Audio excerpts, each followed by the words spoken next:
And so if you're thinking there is no way that an immobilizer device like this could make your car more safe and secure than it already is, then you could not be more wrong. Don't let the size and price of this immobilizer device fool you. The technology and features of this device are really impressive. Providing you have this transmitter on you at all times, you can be sure that your vehicle is not going to get stolen. And so today I'm going to be installing this device to my car, and after the installation is finished, you're going to see why it is so good.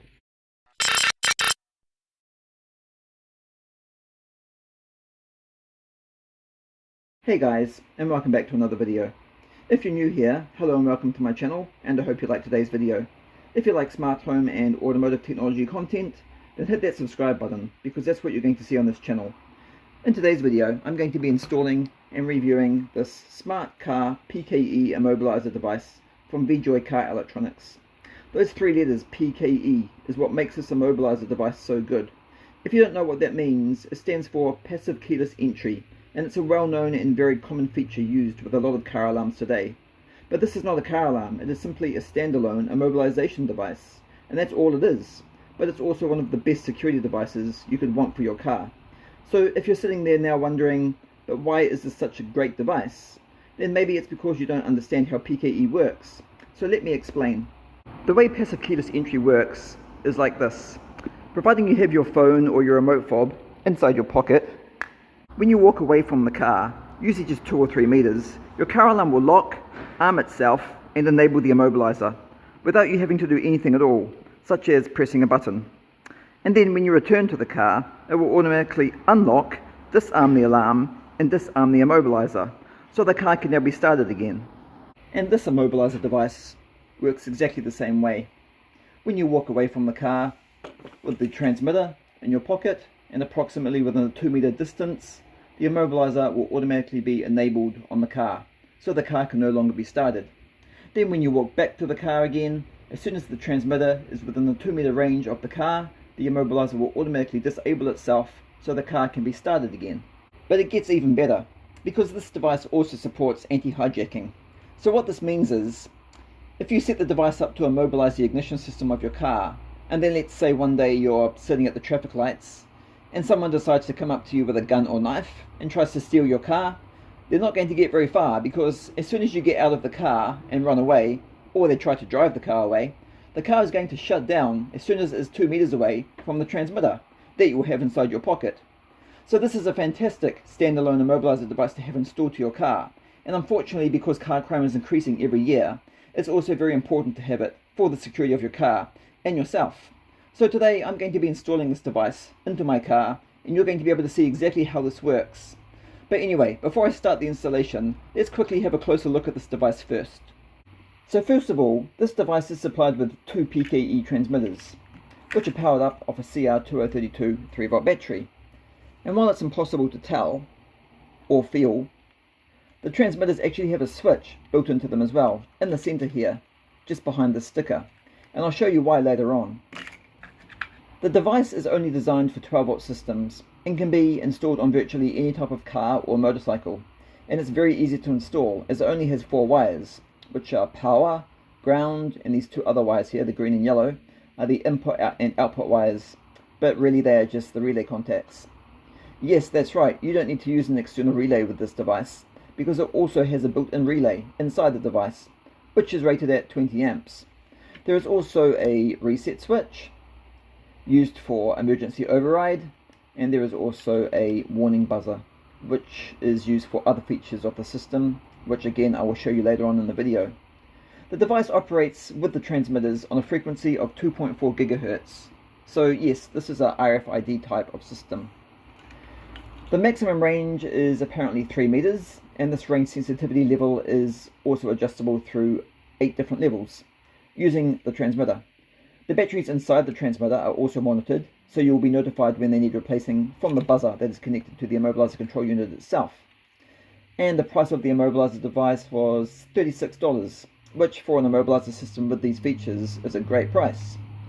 Okay, now it's time to get this installed and set up. So let's go down to the car, remove the trim once again, so we can get access to the wires that we need.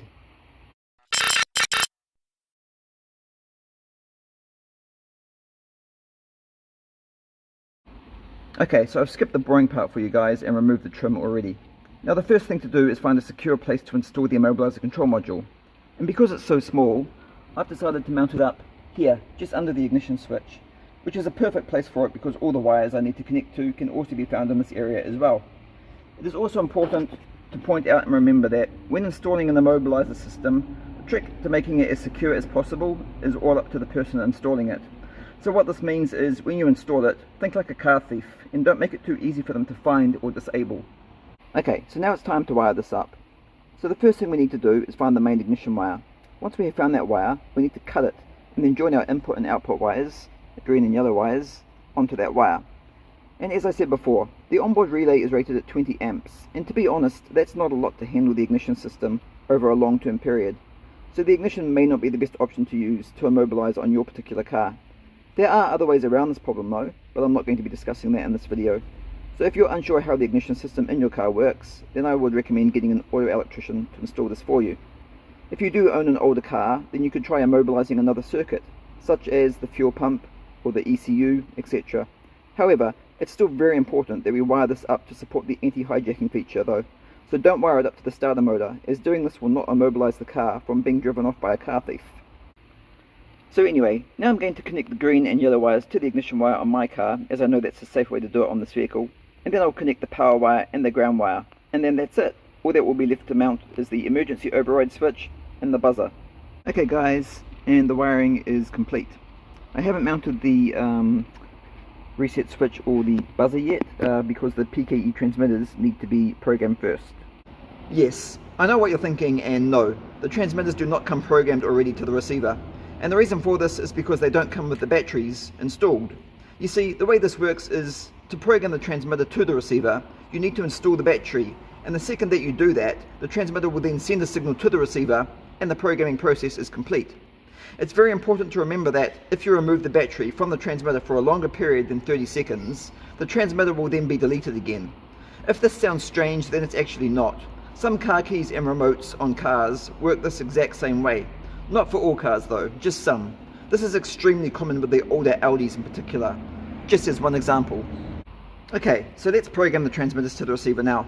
To do that, we press and release the reset switch 4 times, but on the 4th press, we keep the reset switch held and pressed, and we do not release it until we hear a sound from the buzzer. So let's try that.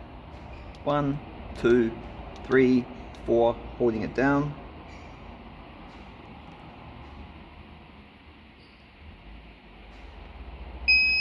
Okay, now we put the batteries into the transmitters.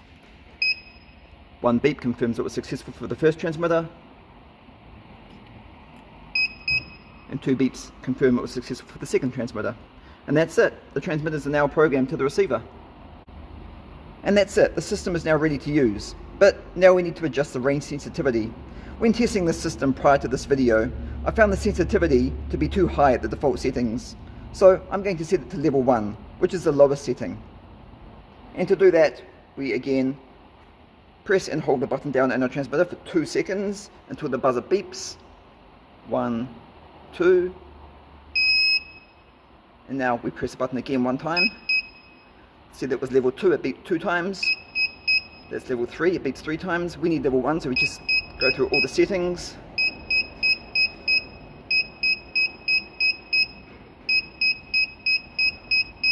There was 7. That's 8, and 1 more time. And that's it. That's level 1 set for that transmitter. Now we do the same for the other one. Hold it down for 2 seconds.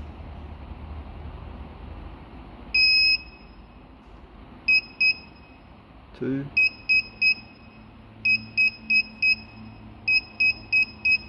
5, 6, 7, 3, 4, 8, and 1 more time. And that's it. Now the sensitivity level of both transmitters have been set to level 1. It is also important to know, guys, that putting the circuit boards back inside the casings and pressing the casing won't work. It seems to be too stiff, the plastic, so it's obviously designed to be programmed outside of the casing, not inside. So that's it. Now I need to put the car back together again, so I'll do that now, and then we can test the Immobilizer system out. Okay guys, the car is now all back together and the installation is finished. Now let's do a quick test. So I have my PKE transmitter just up here on my dashboard, so it's definitely within range of the receiver. So now if I put my ignition key into the ignition and turn it on, we have ignition and the car starts. Okay, now I'm going to take my PKE transmitter and I'm going to put it on my desk inside my office. Okay, so here I am in my office and here's my PKE transmitter. I'm going to put that on the table and I'm going to leave that there. Now let's go back to the car. So I'm now walking back to the car and all I've got with me is my car key. So we'll get back into the car again, put the key into the ignition, turn the ignition on, and as you can see we have no ignition anymore, and this is because it's been immobilized. So the immobilizer device is working perfectly. Obviously if we then try and start the car, it doesn't start because we have no ignition. And this is because the PKE transmitter is in my office. It's nowhere near the receiver in the car anymore. So this is actually a really great device. So now I'm going to do one more test. And to do this test, I'm going to do it outside. So jump in because we're going for a drive. Okay guys, I'm now outside in a car park. And for this test what I'm going to do is I'm going to start the car. I'm going to leave the engine running with the key in the ignition obviously. And then I'm going to walk over to one of those trees or that bush over there with my PKE transmitter, and I'm going to leave it under the tree or bush. Then I'm going to walk back to the car, and when we get back to the car you're going to see that the engine would have stopped and the ignition will be immobilized. So let's start by turning on the car. Okay, and the engine is now running. Now let's go for a walk.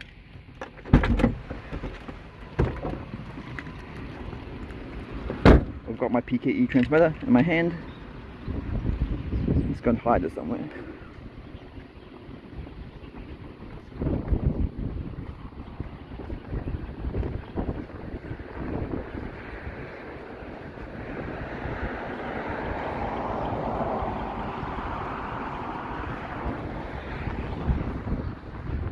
Let's try another tree. A few people watching me, so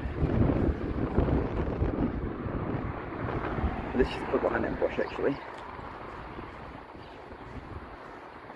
Just put it down there.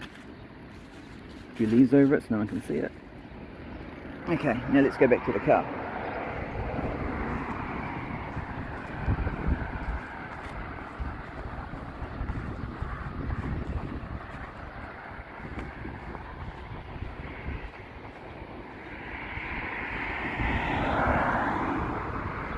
Make sure there's nobody coming. Nope, not going to get hit by any cars. Okay, and if you're wondering, am I nervous leaving my car running with the key in the ignition? I am a little bit, but not really, because I know the immobilizer is going to shut it down, so. Okay.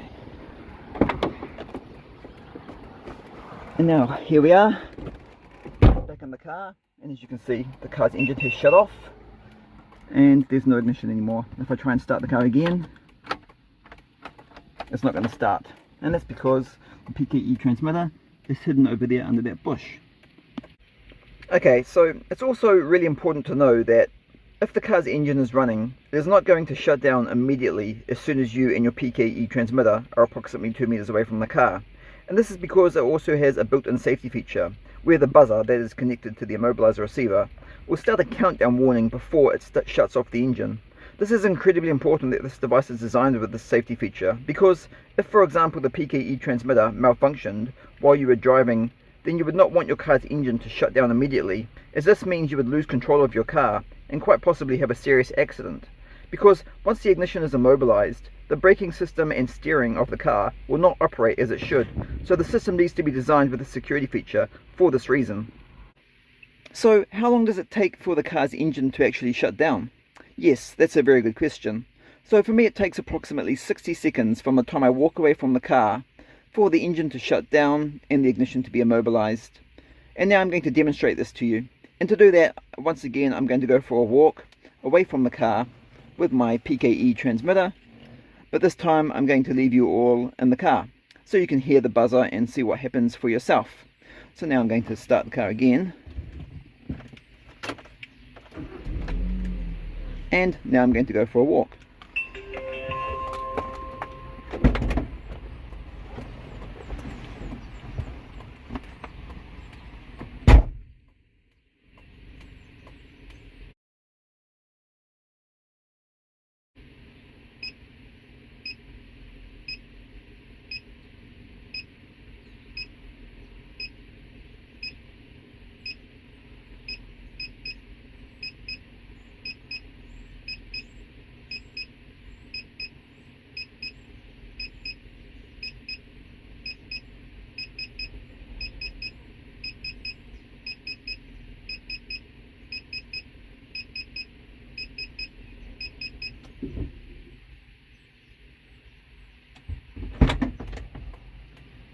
Okay guys, and that's how long it takes for the engine to shut down and the ignition to be immobilized. So now you have heard and seen it for yourselves. Okay guys, and that now brings us to the end of another video. So that is exactly how this PKE Immobiliser system works from Vjoy Car Electronics. And as you have now seen, it works really well. If you're interested in purchasing one of these for yourself and installing it on your car, I'll leave a link in the description below. The most important thing to remember when using the device is to always keep the PKE transmitter on you at all times. Don't leave it on your car seat, don't leave it in the center console, don't leave it in your handbag, and don't leave it on your keyring, because keys can also easily get stolen and lost. If you don't want to keep it in your pocket, you can attach it to your belt loop on your jeans like that. That's what I do, and that's a perfect place for it because it's always going to be on you at all times. But remember, if this PKE transmitter is not on you at all times, then this immobilizer device is not going to work when you really need it to. This is a really good immobilizer system and it has a lot of security benefits, as you have now all seen, but only when it's operated and used correctly. Anyway guys, thank you so much for watching. If you like this video, please like, share and subscribe to the channel, where you can watch even more videos, which I upload every week. So I hope to see you all in the next video.